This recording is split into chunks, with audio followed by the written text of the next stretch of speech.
नमस्कार शेतकरी बांधवांनो, स्वागत आहे तुमचं मराठी जंक्शन या यूट्यूब चॅनलवर। तर शेतकरी बांधवांनो, मागील काही दिवसांपासून आपण सातत्याने पीक विमा खरीप हंगाम 2024च्या वाटपाबद्दलची सर्व माहिती घेऊन राज्यातील शेतकरी बांधवांपर्यंत जास्तीत जास्त पोहोचवण्याचा प्रयत्न करत आहोत। यामध्ये 23 एप्रिल 2025 पर्यंत नक्की किती शेतकरी बांधवांच्या बँक खात्यामध्ये हे पैसे जमा करण्यात आले आहेत, त्यासोबतच सरकारकडून नक्की किती निधी वर्ग केला आहे याबद्दलची संपूर्ण माहिती कृषी विभागाकडून देण्यात आलेली आहे। तर शेतकरी बांधवांनो, याबद्दलची संपूर्ण माहिती आपण आजच्या या व्हिडिओच्या माध्यमातून सविस्तरपणे जाणून घेणार आहोत। त्यामुळे आजचा हा व्हिडिओ शेवटपर्यंत नक्की पहा।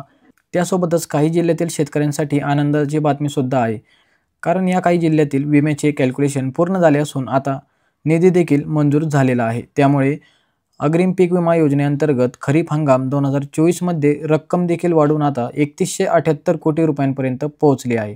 तर शेतकरी मित्रांनो, याबद्दलची संपूर्ण माहिती आपण आजच्या या व्हिडिओच्या माध्यमातून जाणून घेणार आहोत।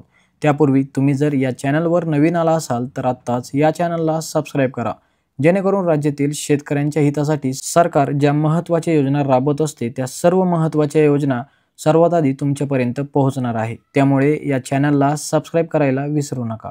तसेच तुम्ही कोणत्या जिल्ह्यातून आमच्या चॅनलवरील व्हिडिओ पाहत आहात आणि तुम्हाला सुद्धा तुमच्या जिल्ह्याची बातमी जाणून घ्यायची असेल तर तुम्हाला तुमच्या जिल्ह्याचे नाव तुम्ही खाली आम्हाला कमेंट करून नक्की कळवा। लवकरच आम्ही त्या संबंधित जिल्ह्याची बातमी कव्हर करू। तर शेतकरी मित्रांनो, 23 एप्रिल 2025 पर्यंत राज्यातील शेतकऱ्यांच्या बँक खात्यामध्ये सुमारे 1620 कोटी रुपयांचा पीक विमा जमा करण्यात आलेला आहे। आता यामध्ये विविध जिल्ह्यातील किंवा विविध विभागातील शेतकरी आहेत। यामध्ये पाहिलं गेलं तर परभणी असेल, बुलढाणा असेल, लातूर असेल या जिल्ह्यातील शेतकऱ्यांच्या बँक खात्यावर पूर्वीच पैसे जमा करण्यात आले आहेत। तसेच बीड जिल्ह्यातील शेतकऱ्यांना सुद्धा 2024चा पीक विमा त्यांच्या बँक खात्यामध्ये जमा करण्यात आलेला आहे। त्यासोबतच जालना असेल, भंडारा असेल किंवा नांदेड असेल, यवतमाळ असेल, अमरावती असेल, गडचिरोली असेल, हिंगोली असेल किंवा छत्रपती संभाजीनगर असेल किंवा नागपूर असेल, अशा अनेक जिल्ह्यातील शेतकरी बांधवांच्या बँक खात्यामध्ये तब्बल 1620 कोटी रुपयांचा निधी हा जमा करण्यात आलेला आहे।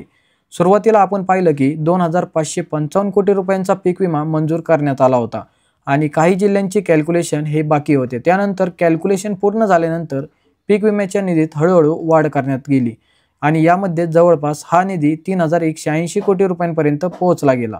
यामध्ये जळगाव असेल, भंडारा असेल, अहिल्यानगर जिल्हा असेल, पुणे जिल्हा असेल किंवा गोंदिया असेल किंवा कोल्हापूर आणि सोलापूर असेल, या विविध जिल्ह्यातील शेतकऱ्यांच्या बँक खात्यामध्ये सुद्धा आता पैसे जमा होण्यास सुरुवात झालेली आहे। तर शेतकरी बांधवांनो, आता पीक विमा राज्यातील जवळपास 29 जिल्ह्यांसाठी मंजूर करण्यात आला होता। यामध्ये सर्वाधिक चर्चेत असणारा जिल्हा होता तो म्हणजे सोलापूर जिल्हा, कारण सोलापूर जिल्ह्यामध्ये मोठ्या प्रमाणावर शेतकरी बांधवांचे नुकसान झाले होते आणि शेतकऱ्यांना पैसे देखील वेळेवर मिळत नव्हते। त्यामुळे सोलापूर जिल्ह्यातील शेतकऱ्यांच्या मनात एकच चिंता होती, ती म्हणजे आम्हाला पैसे मिळणार की नाही, अशी चिंता सोलापूर जिल्ह्यातील अनेक शेतकरी बांधवांच्या मनात होती। परंतु आता सोलापूर जिल्ह्यासाठी या एका जिल्ह्यासाठी तब्बल 280 कोटी रुपये एवढा पीक विमा मंजूर करण्यात आला आहे। यामुळे सोलापूर जिल्ह्यासाठी ही एक अत्यंत आनंदाची बातमी ठरणार आहे आणि सोलापूर जिल्ह्यामध्ये देखील आज किंवा उद्यापासून सर्व शेतकरी बांधवांच्या बँक खात्यामध्ये हा पीक विम्याचा जो निधी आहे तो निधी शेतकरी बांधवांच्या खात्यामध्ये वर्ग करण्यास सुरुवात होणार आहे। यासोबतच अहिल्यानगरमध्ये देखील शेतकऱ्यांच्या बँक खात्यामध्ये आता हळूहळू पैसे जमा होण्यास सुरुवात झालेली आहे आणि येत्या आठवड्याभरामध्ये अहिल्यानगर या जिल्ह्यातील शेतकरी बांधवांच्या बँक खात्यामध्ये अग्रिम पीक विम्याचे जे पैसे आहे हे लवकरच जमा होणार आहेत। तर आता शेतकरी मित्रांनो, एक महत्त्वाची माहिती जाणून घ्या। हा जो पीक विमा मंजूर झालाय तो स्थानिक नैसर्गिक आपत्ती आणि हंगामातील प्रतिकूल परिस्थिती या दोन ट्रिगर अंतर्गत जमा करण्यात आला आहे आणि या दोन ट्रिगर अंतर्गत नुकसान झालेल्या राज्यातील सर्व शेतकरी बांधवांना ही रक्कम जमा होत आहे। यामध्ये पीक कापणी अहवाल असेल किंवा पीक पूर्वीचा अहवाल असेल, या अंतर्गत अजून कुठल्याही प्रकारचे अपडेट नाही। यील्ड बेस अजून बाकी आहे। सध्या ही जी रक्कम शेतकऱ्यांच्या खात्यामध्ये जमा होत आहे ती रक्कम दोन ट्रिगर अंतर्गत हे पैसे जमा करण्यात येत आहेत। त्यामुळे शेतकरी बांधवांनो, पुन्हा एकदा लक्षात घ्या की ही जी रक्कम जमा होत आहे यामध्ये दोन ट्रिगर महत्त्वाचे आहेत आणि या दोन ट्रिगर अंतर्गतच हे पैसे जमा करण्यात येत आहेत। तसेच यामध्ये जो पीक विमा मंजूर करण्यात आला तो स्थानिक नैसर्गिक आपत्ती आणि हंगामातील प्रतिकूल परिस्थिती या दोन ट्रिगर अंतर्गत राज्यातील शेतकरी बांधवांच्या बँक खात्यामध्ये जमा करण्यात येत आहेत आतापर्यंत तब्बल 1620 कोटी रुपये राज्यातील शेतकऱ्यांच्या खात्यामध्ये जमा करण्यात आले आहे आणि जवळपास 1560 कोटी रुपये अजूनही राज्यातील शेतकरी बांधवांच्या बँक खात्यामध्ये जमा होणे बाकी आहे। त्यामुळे अनेक शेतकरी बांधवांना या योजनेअंतर्गत पैसे त्यांच्या बँक खात्यामध्ये वितरित करण्यात आले नाहीत। त्यामुळे तुम्हाला जर पैसे आले नसतील तर तुम्ही कुठल्याही प्रकारची काळजी करू नका।